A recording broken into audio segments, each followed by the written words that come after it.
This is Otaku Station, broadcasting anime analysis to anyone who will listen. We have a basement archive full of an ever-growing collection of anime media. We dig deep into the great anime of the past to give you the context you need to fully appreciate the best this medium has to offer. Let's jam.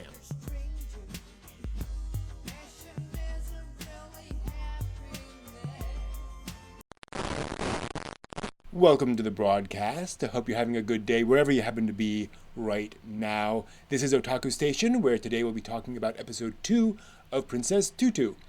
Richard the Storyteller is here in the tower. We've been having a good time, just him telling stories and me telling him stories. It's nice to have someone to chat while I'm continuing to fix things. Always something to fix. He actually told me a story about, let's head to the research room and talk about the staff who worked on Princess Tutu.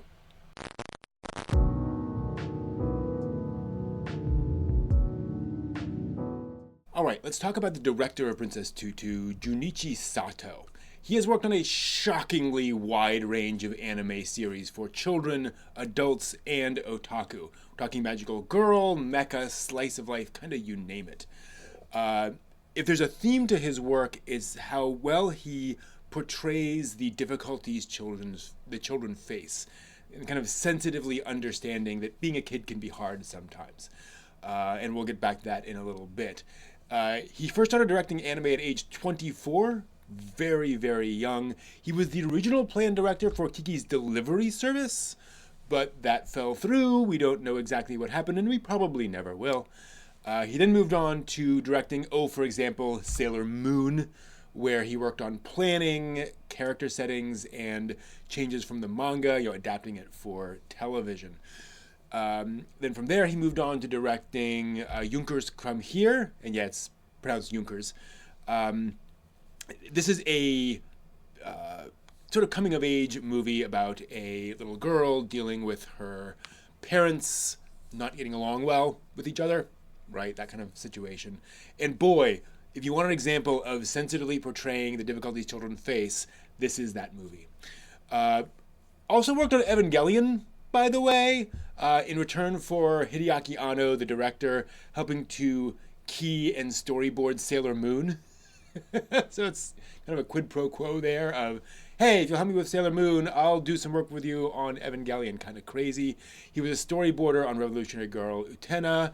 He also directed and created Magic Users Club, which is written by, among others, Chiaki J. Kanaka, the creator of Lane, one of the creators of Lane, Serial Experiments Lane. From there, he moved on and was the director, head writer, and storyboarded for Aria the Animation, and pretty much the entire Aria franchise. Like, that is one of his big things. If Aria is being animated, he is the one directing it and writing it and kind of in charge of that. That's kind of his baby. Also done a bunch of work on Pretty Cure, the Precure franchise, lots of it. So yeah, this guy's done a lot of stuff. A lot of Magical Girl, obviously, but a variety of other things as well, like Evangelion and stuff like that. Aria, technically not Magical Girl, right? But yeah, so tons and tons of work there, and just a really interesting guy.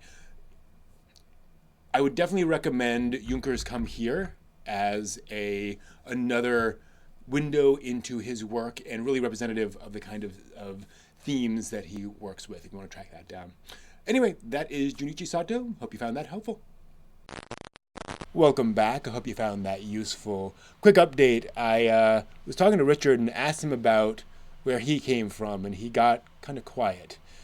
Said he'll say more later. In the meantime, let's analyze episode 2. A few things to watch out for. First, the more specific magical tropes we get here in this episode, transformation, duel, etc. But also the continued goofiness, like the Anteater Girl. It's still very weird. Anyway, let's get John and Steve on the line to talk about Princess Tutu episode 2. All right, we've got the guys on the line for episode 2 of Princess Tutu. Hey, imagine that. Yeah, let's just get into it. See if this episode makes any more sense. I'm waiting for somebody to say when he comes back to the dance class, the cat returns. Hey! Come on. So let's talk about how Drosselmeyer's obviously like the writer of the story, author type of person, but how horrifying that is. Yeah. Yeah. He's in full form on right, a giant eyeball in the middle, like, and mostly a head on the left. Yeah. That's just bizarre. Because he has full control, presumably. You know, that's the implication. Yeah, people handing out transformative jewels in the woods are not oftentimes doing it for good motives. No. It's also not the great basis for a government. No. Meanwhile, she's sitting naked in a pond. Yeah. Okay. Yeah, we're not going to get the clothes transformation as well. Yeah. What? What is what? Okay. Yeah. What? You find this weird, Steve? What? Yeah, perfectly normal. Yeah, this seems yeah. totally. I just sold her a bottle of champagne last week. Sure. Yeah. Again, character design is just really interesting. Yeah. Wild. Okay, what does she represent? Good question. In what sense do you mean? What does she represent? She's aiding in if we're going to harken back to a heroic journey. Yeah. Duck is on a journey. What is she's facilitating the journey by giving Duck clothes and a little bit of advice. She's the helpful female character. She's the oh gosh, in Lord of the Rings, I'm blanking. When they get to the elves. Okay. And what is her name? Queen gives Frodo. Oh, the thing. Right? Yeah, I can't remember her. Yeah. Arwen is Liv Tyler, but that's the queen had a totally different name. Anyway, her name. But yeah. But yeah, there's frequently the helpful queen, the helpful princess, the helpful seer lady. You know, who like the guide. Yes. The helpful guide. So she's provided the vestments for the hero. Yep. And thus allowing the hero to escape the pond, quite literally, and to progress on the journey with a little bit of advice and reminder of do things like a duck, end up like a duck. Okay. You can go deeper. Water is a symbol of chaos, of primordialness, right? Right. And so she's literally bringing her out of that, giving her the vestments of society and culture, and bringing her back into order. Also an indicator of birth. Yeah. So her form as a girl is birthed into the world, and then she is clothed as a girl to then proceed on her mission. Okay. Yep. Okay. The Raven, the hero, and Prince and Princess dancing? So it is definitely a bird, a knight, and then two dancers. Yep. So indicating a 4-piece. 4 characters intertwining. Yeah. Dancing a pas de deux with an anteater. That's insanity right there. They said that when the story kind of broke, all these fantastical things started to happen. Yeah. Right. They are making good on that promise. Yeah, they are. They certainly are. No. The prince's heart was broken and shattered into pieces and scattered to allow the fantastical to happen. Duck has a magical pendant. She does. And a magical transformative pendant. Yep. So if Duck is a duck and has transformed because of the pendant, it begs the question of if the anteater got the pendant, would the anteater be a girl? Right. You know what I mean? Is the transformation the prince's heart transformation stone? Yeah. If you have one, then you could become something else. Right. So, Yeah. don't know. Good question. The anteater is doing the lifts. Yeah. It's not him doing the lift. It's the anteater doing the lift. Okay, so it's funny to see that reversal and played quite well. Yes. Exactly. You know. Look at Fakir. He is not having this. But Rue seems fine. That's weird. Yeah, Rue seems fairly, like, nonchalant about Yeah. it all. Although, to your point, maybe she's just self-confident that, oh, she's better than this, you know? Yeah. Yeah, I doubt she'll end up in the remedial class. No. Yeah. Where's Princess Tutu? Like, how could she dance so well as Princess Tutu, but not as her normal self? Right. Right. Typically with magical girls, the magic gives you, like, the power to destroy people, or whatever, or to change things, but it doesn't, like, change your physical skills. So Right. that's odd. The transformation into Tutu is somewhat not an act of volition. She Right. wants to do a thing, Mhm. but it's not like right now. She really was kind of like, oh, let me go put this mask on, and oh, I have to be in the bathroom, transform, come back out as Tutu, do an amazing dance, and then go back in, and people be like, you were wearing the mask, Duck. How did you do it? I don't know. It's like, Yeah. no, she can't. She can't apparently transform. Mm-hmm. What's happening? Full-blown psychosis. Think back to Magical Girl, right? What happens in a Right. Magical Girl I've series? seen- You know, You we gotta fight the bad guy. yeah, well, you know, we sink into that little parallel world thing where you fight the villain of the week. In this case, through ballet. So technically, Mm-hmm. even though she said, "Oh, I thought you were going out with Rue. That's why I did this." Mm. Rue broke her heart. Yep. Mm-hmm. Yep. Interesting. And the Shadow Prince, Red Shadow Prince guy, showed up to do whatever he's doing. Yeah. So we're learning more. Oh yeah. Oh yeah. Mm-hmm. So if this episode tells us anything, we're going to have challenges, whether it is in the form of a anthropomorphized animal Indeed. or presumably people. Mm-hmm. But that the turmoil within for those people is something to do with this shard. Mm-hmm. Like it does something to them to make them want to do stuff. Mm-hmm. And Tutu will then have to resolve their inner conflict, draw out Mm-hmm. the shard, and then return it to Prince Boy, Yeah. who may or may not be immediately location adjacent, but Right. conveniently this time around. Yeah.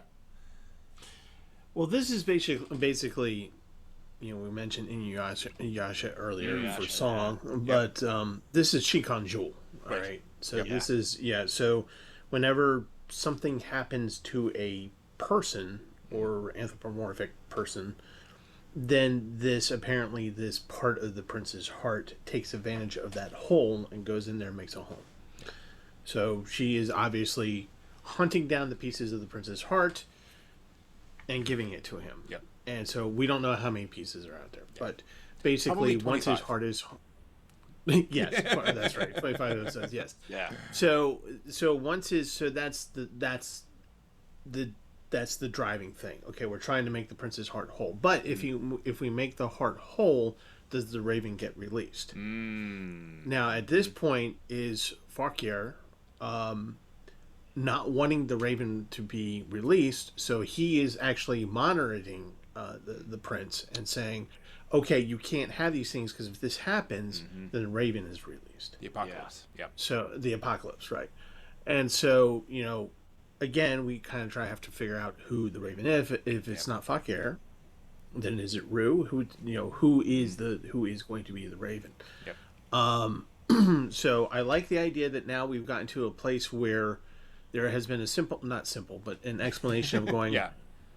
everything's all melded together, so just accept that. Mm-hmm. Yeah. Yeah. Right? You know, the dream is the dream, and your dream is that dream, and it's all together, and everything's. That's why you're going to see Mr. Cat and Aunt Arena. Yep. So, just accept. Yep. Now you contrast it with other magical girls. What makes this different in terms of like Antidarina versus the antagonist in other magical girl series? Antidarina is not a demon. Right. No. She's Not not a demon. Sorry, go ahead. No, I was going to say she's not a bad person. It was Yep. the thing that made her do what she did. Yeah. And so once and then once she does the resolution of taking the part of the heart away, then she gets to be the normal person that she's supposed to be. Yeah. So there's no dissolving, or like in Sailor Moon, having that neck thing. cracking. Yeah. Yeah. Yeah. All that nonsense. Yeah. Yeah, in so many other Magical Girl series, even if it's regular people you're fighting against, they're people who have pretty bad intentions in some way. And there's always some, like, evil villain behind them, right, who, like, twisted them in some way, tricked them in some way. This is just somebody had a bad experience and was kind of traumatized by that and has to process those emotions. Yeah. Right. It's kind of an interesting... And we didn't have a Magical Girl Smackdown, to Steve's point about the smashing people. Mm-hmm. We're not having a sword fight. No. They just danced a resolution to the problem. Yeah. Like, you had a little bit of that, bumping against the earthen wall and Tutu, falls, but you don't. It's not like Anita Rana, whatever her name was.